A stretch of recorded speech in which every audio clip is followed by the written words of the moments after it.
¿Qué tal? ¿Cómo están? Muy buenos días. Eh, Bienvenidos a esta nueva pequeña clase de hoy. Nosotros habíamos estado hablando del movimiento, ¿ya? De las características que tenía este y de qué manera se podía expresar, de qué manera también se podía graficar, ¿ya? Y ahora quiero hablar sobre qué es lo que genera un movimiento. ¿Ya? Cualquier movimiento, ¿verdad?, va a ser necesariamente debido a la interacción entre dos o más cuerpos, ¿ya? Y eso va a generar una fuerza. Y la fuerza que se genera va a provocar, ¿cierto?, un movimiento. Por lo tanto, si nosotros pudiésemos de alguna otra manera poder decir cómo se genera una fuerza, primero una fuerza se genera por la interacción de dos o más cuerpos. ¿Y cuáles son los efectos que una fuerza puede tener? Es, por ejemplo, el movimiento de un cuerpo. Cuando usted ejerce una fuerza, ya, para generar un movimiento, también usted puede generar cierta deformación sobre el material sobre el cual usted está ejerciendo una fuerza, ¿ya? O va a haber un cambio en la forma de ese cuerpo cuando usted ejerce una fuerza sobre él. Ahora, ese cambio que puede sufrir ese cuerpo puede ser permanente o puede ser no permanente. Por ejemplo, como lo sugiere aquí, cuando usted tira un elástico, ¿verdad? Usted está ejerciendo una fuerza. Y al ejercer esa fuerza, ¿cierto?, hay un cambio en la forma de ese elástico, ¿verdad? Hay una deformación, pero no es permanente, puesto que una vez que se deja de ejercer esa fuerza, el material vuelve a su estado, digamos, original. Y también están, por supuesto, aquellas fuerzas que uno ejerce y que son permanentes, ¿verdad? Porque el material en donde se está ejerciendo, ¿verdad?, no tiene esa capacidad de poder volver a su estado original.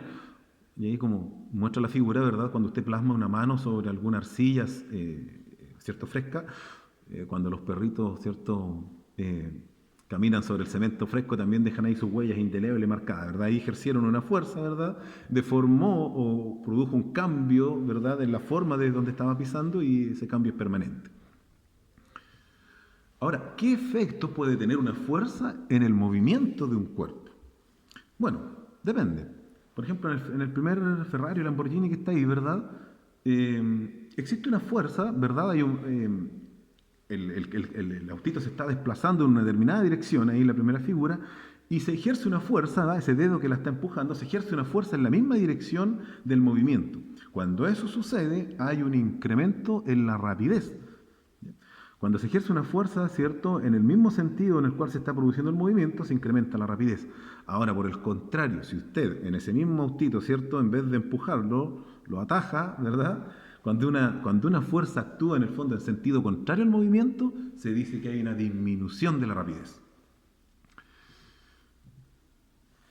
Otro efecto, ¿verdad?, que puede tener sobre el movimiento de un cuerpo al ejercer una fuerza es cuando ésta es perpendicular, ¿verdad?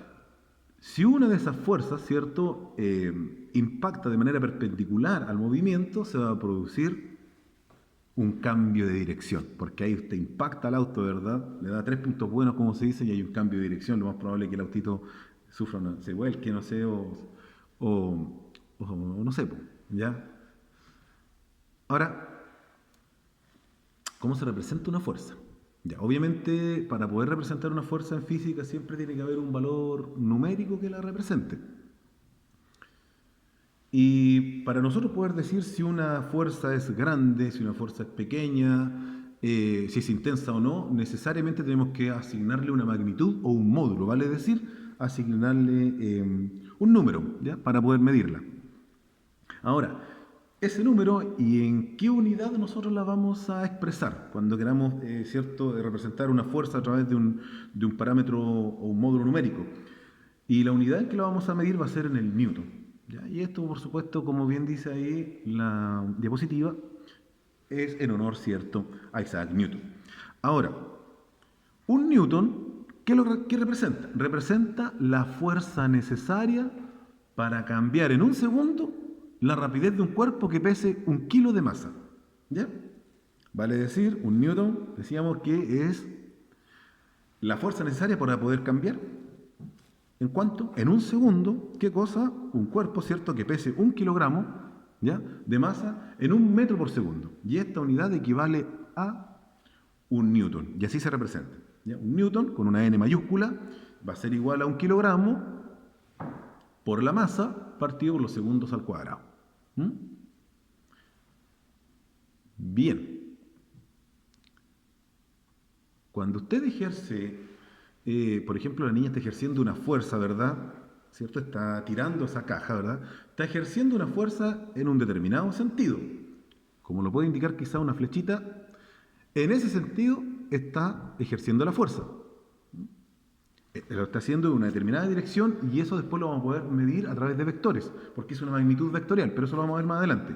¿Ya? Lo que quiero que se entienda ahora es cómo la niña está ejerciendo esa fuerza, ¿ya? En una determinada dirección, y de nosotros si podemos después graficar, ¿cierto?, el módulo de esa fuerza. La fuerza ejercida, representada por una flecha, corresponde al sentido, ¿verdad?, en el cual se está ejerciendo la fuerza. Y la longitud de la flecha es equivalente al módulo.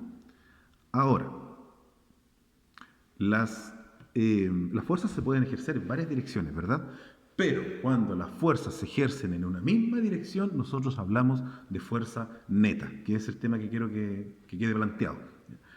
Esto se debe a que cuando las fuerzas que se ejercen en conjunto es como si hubiese una sola fuerza actuando. ¿Ya?